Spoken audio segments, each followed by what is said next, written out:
The day everything changed started like any other. Jess and I had been married for 3 years.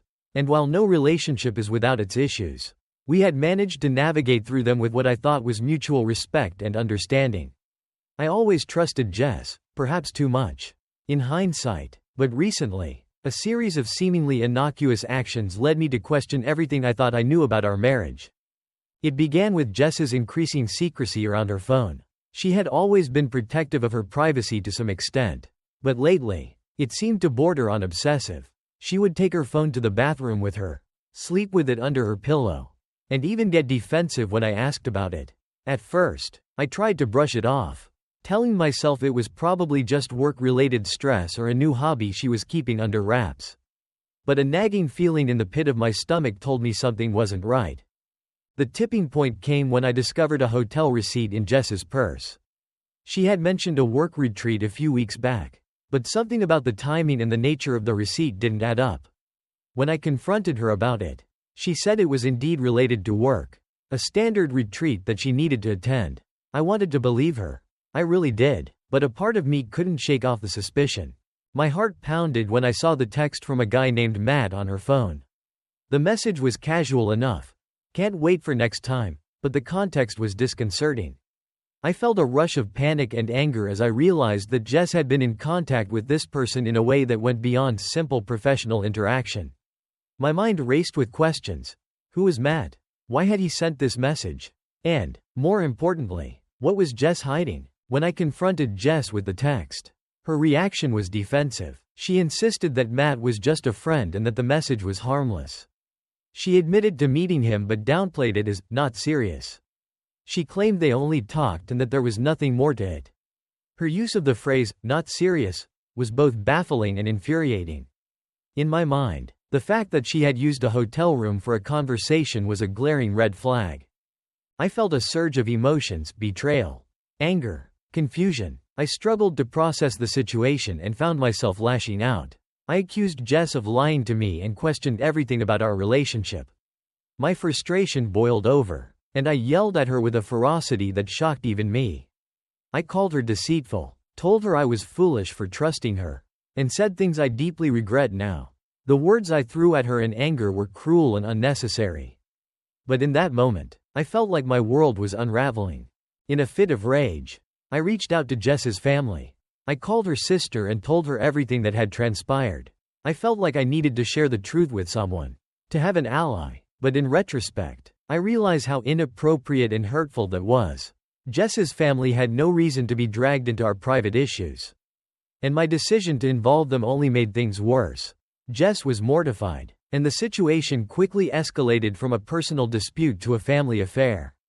The days following the confrontation were filled with tension and regret. Jess was hurt, embarrassed, and confused by my reaction. She repeatedly insisted that her interaction with Matt was innocent and that I was overreacting. She couldn't understand why I was considering divorce over what she described as a minor, non-serious lapse. I was torn. On one hand, I loved Jess deeply and didn't want to throw away our relationship over what she claimed was a misunderstanding. On the other hand, her actions had shattered my trust, and the phrase, not serious, had left me questioning her judgment and our future together. The more I thought about it, the more I began to doubt everything I believed about our relationship. As I grappled with my feelings, I sought advice from friends, family, and even a therapist. I wanted to understand if my reaction was justified or if I had indeed overstepped boundaries in my attempt to uncover the truth. The advice I received was mixed. Some people understood my anger and felt that Jess's actions warranted a serious discussion about trust and commitment. Others believed that my reaction was disproportionate and that I should have handled the situation with more calm and restraint. The emotional fallout from the incident was significant. Jess and I were both struggling to find common ground. Our communication had become strained, and the trust that had once been the foundation of our relationship was now fractured. I wanted to believe Jess, to trust her when she said it was nothing more than a friendly interaction. But the image of her with Matt, coupled with the secrecy in the hotel room, made it difficult for me to let go of my doubts. As I continued to reflect on the situation, I realized that my actions had unintended consequences. By involving Jess's family and threatening divorce, I had escalated the situation in ways that were damaging to both our relationship and my own emotional well-being. My initial reaction had been driven by a raw, emotional response, and now I was faced with the task of untangling the mess I had created. The path forward was unclear. Jess and I needed to address our issues with honesty and vulnerability. But the damage had been done. I had to come to terms with the possibility that our relationship might not survive this crisis. Trust, once broken, is difficult to rebuild, and the foundation of our marriage had been severely tested. In the end, I had to ask myself if I was willing to work through the pain and uncertainty or if the damage was too great to repair. Jess's repeated assurances that her interactions with Matt were harmless clashed with the sense of betrayal I felt. The decision to stay or leave would require deep introspection and a willingness to confront the underlying issues that had led to this point. The aftermath of the confrontation left me grappling with questions of trust, commitment, and the future of our relationship. It was a painful and challenging period, one that forced both Jess and me to confront the fragility of our bond and the complexities of navigating trust in a relationship.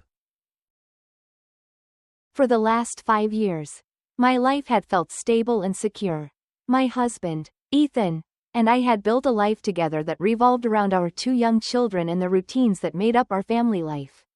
We had our ups and downs, like any couple, but overall, I felt that we had a strong partnership. That was, until a few weeks ago when I stumbled upon something that would unravel everything I believed about our marriage. It started on a routine Saturday evening. Ethan and I had planned a rare date night. Something we both looked forward to as a chance to reconnect away from the demands of parenthood.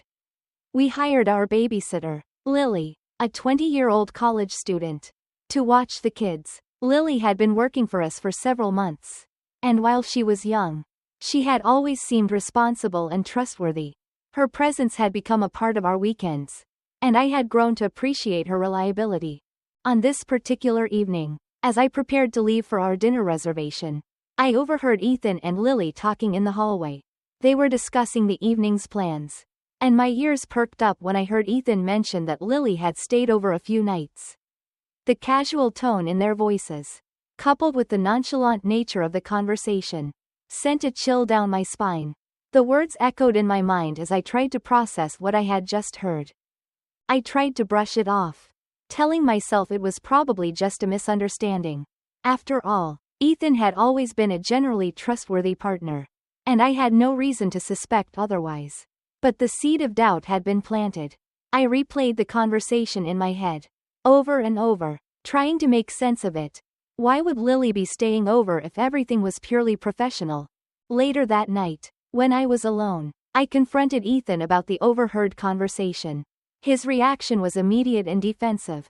He insisted that nothing inappropriate had happened and that Lily had only stayed over because she was too tired to drive home after working late. He assured me that it was completely innocent, just a matter of convenience. According to him, Lily was a young woman who didn't have a place of her own yet, and he had been helping her out by letting her crash at our house. Despite Ethan's assurances, the damage had been done. The trust I had in him began to erode. The fact that he had not mentioned these sleepovers before felt like a breach of our marital pact. We had always promised each other honesty and transparency, and this situation seemed to me like a fundamental violation of that promise. My mind raced with questions. If everything was truly innocent, why was it kept a secret? Why was there no mention of this arrangement in our conversations? The more I thought about it, the more I felt betrayed. The idea of Ethan and Lily spending time alone together in our home, especially with Ethan's history of occasional impulsive decisions, felt like an emotional betrayal that I couldn't simply overlook. I started to scrutinize every interaction Ethan and Lily had. I paid closer attention to how they interacted, and I noticed small things that seemed out of place, inside jokes, subtle touches, and a familiarity that seemed more personal than professional. I tried to talk myself down, telling myself that I was being paranoid and that my fears were unfounded. But every new detail seemed to feed into my growing suspicions. The emotional strain began to affect my daily life. I found it hard to focus on anything other than my doubts and fears. My relationship with Ethan became strained, and our conversations grew tense and filled with unspoken resentment. The warmth and intimacy that once characterized our marriage seemed to dissipate, replaced by a cold distance that neither of us could bridge. As days turned into weeks, I became more convinced that the trust between us had been irreparably damaged. I felt a deep sense of betrayal and could no longer ignore the growing rift between us. Despite Ethan's repeated assurances of innocence, I couldn't shake the feeling that something was fundamentally wrong. The idea of continuing to live with this constant doubt was unbearable. One night, after a particularly tense argument, I made the decision to seek counseling. I hoped that speaking with a professional might help me process my emotions and provide clarity on how to move forward. The therapist's office became a place where I could voice my fears and frustrations, trying to untangle the mess of emotions that had taken over my life. Through these sessions, I came to realize that my feelings of betrayal were not just about the sleepovers themselves but about the breakdown of trust that they represented. It was a painful realization, but I began to see that the issue wasn't just about whether Ethan and Lily had crossed any lines. It was about the fundamental breakdown in our relationship's foundation. Trust, once shattered, is incredibly difficult to rebuild, and the effort required to do so seemed beyond my capacity. The more I examined our marriage, the more I realized that the trust that had once been the bedrock of our relationship was now eroded beyond repair. The decision to file for divorce was not one I made lightly. It was a process filled with emotional turmoil and deep introspection. I struggled with feelings of guilt and sadness, knowing that the end of our marriage would impact not only Ethan and me but also our children. They were innocent in this situation, and I wanted to shield them from the fallout as much as possible. Ultimately, I decided that living in a state of constant doubt and suspicion was not a healthy environment for anyone involved. I needed to prioritize my own well-being and that of my children. The final decision to divorce came from a place of self-preservation and a recognition that I could not continue to live with the emotional strain of not being able to trust my partner. The process of separation was emotionally draining. There were legal battles, custody arrangements, and the challenge of explaining the situation to our children in an age-appropriate manner. Through it all, I remained focused on creating a stable environment for them, ensuring they felt loved and supported despite the upheaval in their lives.